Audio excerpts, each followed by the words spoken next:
Setiap 6 bulan sekali udah dipastiin Realme bakal ngerilis HP baru, khususnya buat seri Realme angka atau gue sebut segmen mid-range serius. Terakhir yang rilis itu ada Realme 6 dan Realme 6 Pro yang dirilis di bulan Maret 2020. Dan di bulan September ini gue udah dikirimin penerus Realme 6. Ya apalagi kalau bukan Realme 7. Karena unitnya ini masih cukup baru, paling enak gue bikin video unboxing dan hands-on singkatnya dulu aja ya. Kotak dari Realme 6 dan Realme 7 ini masih pakai desain yang sama. Warnanya kuning dengan angka 7 yang gede di depan dan logo Realme di bawah. Di sisi kiri dan kanannya itu ada tulisan Realme 7. Terus kalau di bagian bawahnya ini, ya seperti biasa, ada highlight keunggulan HP ini sama keterangan email, nomor model, dan lain-lain. Pas kotaknya dibuka, gue langsung disambut sama tulisan "Hey, welcome to Realme Family" yang nandain kalau gue sekarang ini udah jadi bagian dari keluarga Realme. Di dalam kotak ini isinya jelly case smoke black, kertas garansi, buku panduan, SIM ejector, dan satu sertifikat yang nandain kalau Realme udah terverifikasi to Friendland. Di bawah kotak ini ada handphone, terus di bawahnya lagi itu ada kabel data charger USB Type-C dan kepala charger Realme Dart Charge 30W. Buat nandain itu punya Realme. Dalaman port USB dan chargernya itu dibikin warna kuning. Realme 7 ini adalah bisa dibilang jadi smartphone pertama di dunia yang pakai SoC gaming MediaTek Helio G95. SoC ini adalah penerus dari Helio G90T yang dapat banyak upgrade termasuk di sektor teknologi game Hyper Engine.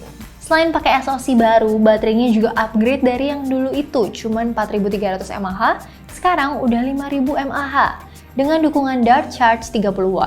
Kalau buat RAM dan storage yang gue dapat ini 8GB plus 128GB UFS 2.1. Bisa juga ditambah micro SD karena emang ada slot dedicated sebelahan sama dual nano SIM. Kalau OS-nya sih udah pasti Android 10 yang UI-nya itu pakai Realme UI versi 1.0. Tampilannya ini smooth dan user friendly. Terus fitur-fitur lain kayak dark mode juga ada di sini. Oh ya, Realme 7 ini juga jadi salah satu HP mid-range Realme yang udah punya NFC multifungsi. So, udah pasti ini berguna banget buat gue atau teman-teman yang sering cek saldo flash atau top up e-tol langsung dari HP. Soalnya ya, Realme 7 masih setia pakai desain kekinian yang punya satu punch hole di sebelah kiri. Ukuran punch hole-nya sih menurut gue cukup kecil ya. Terus kalau ukuran layarnya standar HP sekarang, 6,5 inci pakai panel IPS. Satu yang gue suka dari Realme dan hampir nggak pernah absen di setiap HP mid-range-nya adalah 90Hz Ultra Smooth Display. Refresh rate-nya yang tinggi ini pastinya bakal bikin tampilan jadi lebih smooth dibanding kebanyakan HP lain yang cuma punya 60Hz. Buat interface lain sih standar aja ya, di bawahnya itu masih ada port jack audio 3,5mm. Ada port charger Type-C, mikrofon sama grill speaker mono. Di atas, sepi, nggak ada apa-apa. Terus kalau di kirinya ini ada slot kartu sama tombol volume rocker. Kalau tombol powernya ini ada di sebelah kanan, barengan sama sensor fingerprint. Kedua tombol volume dan tombol power ini sama-sama empuk dan nggak berisik pas dipencet. Terus akurasi dan kecepatan sensor ultrasonic fingerprintnya juga lumayan cepat. Realme kayaknya emang dengerin keluhan pengguna soal desain smartphone-nya. Makanya kalau kalian perhatiin beberapa smartphone terakhir ini punya desain yang beda, khususnya buat penempatan rumah kamera belakangnya.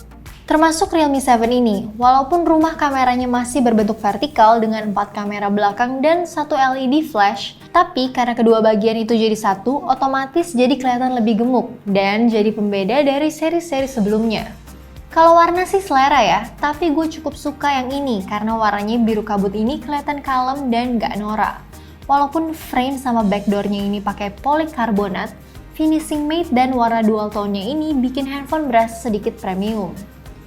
Balik lagi ke kamera, lensa utamanya itu 64MP f1.8 yang pakai sensor Sony IMX682. Jadi bukan pakai sensor Samsung OmniVision atau yang lainnya. Terus lensa yang paling atas ini ultrawide 8MP f2.3. Yang ketiga, lensa deep sensor 2MP f2.4. Dan yang terakhir itu lensa makro 2MP f2.4. Buat UI kameranya sih mirip-mirip sama HP Realme yang lain. Mode awalnya bisa ngatur lensa, aktifin beauty, chroma boost, dan HDR. Ada mode portrait buat bikin efek bokeh, ada night mode, ada mode lain kayak expert yang bisa ngatur ISO sampai 6400 dan shutter speed sampai 32 detik. Khususnya di night mode ini, selain bisa pakai lensa ultrawide dan zoom, ada 3 filter baru yang bisa dicoba kayak modern gold, cyberpunk, dan flamingo. Unik sih night mode-nya, jadi ada upgrade fitur dan beda sama yang lain.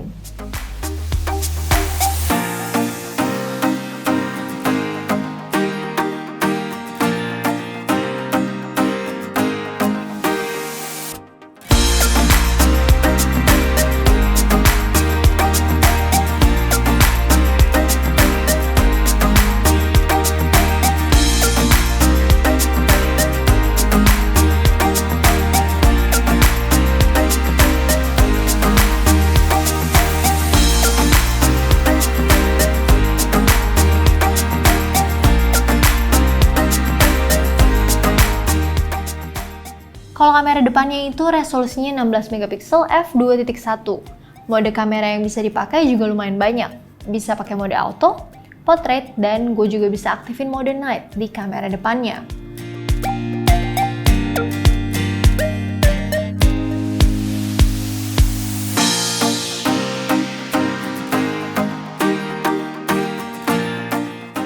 Realme 7 ini bisa ngerekam sampai resolusi 4K 30fps atau 1080-60 fps. Biar hasilnya lebih stabil, ada Ace Gyro di 30fps sama Ultra Steady di 2 mode. Ada standar yang pakai kamera utama sama Ultra Steady Max yang pakai kamera ultra wide. Sampai video ini dibuat, sayangnya gue masih belum dikasih tahu nih soal harga resminya. Tapi perkiraan gue sih nggak jauh dari yang kemarin, sekitar 3 jutaan. Buat harga segitu sih menurut gue worth it lah ya dengan apa yang didapat. Kayak SoC baru, RAM dan storage gede, layarnya juga udah 90Hz. Yang nggak kalah penting adalah NFC-nya yang serbaguna. Baterai jumbo 5000 mAh sama kepala charger Dart Charge 30W. So, bisa dibilang Realme 7 ini adalah salah satu smartphone yang cukup powerful di kelasnya. Dan segitu dulu video kita kali ini. Terima kasih buat yang udah nonton dari awal sampai akhir dan sampai jumpa di video selanjutnya. Bye!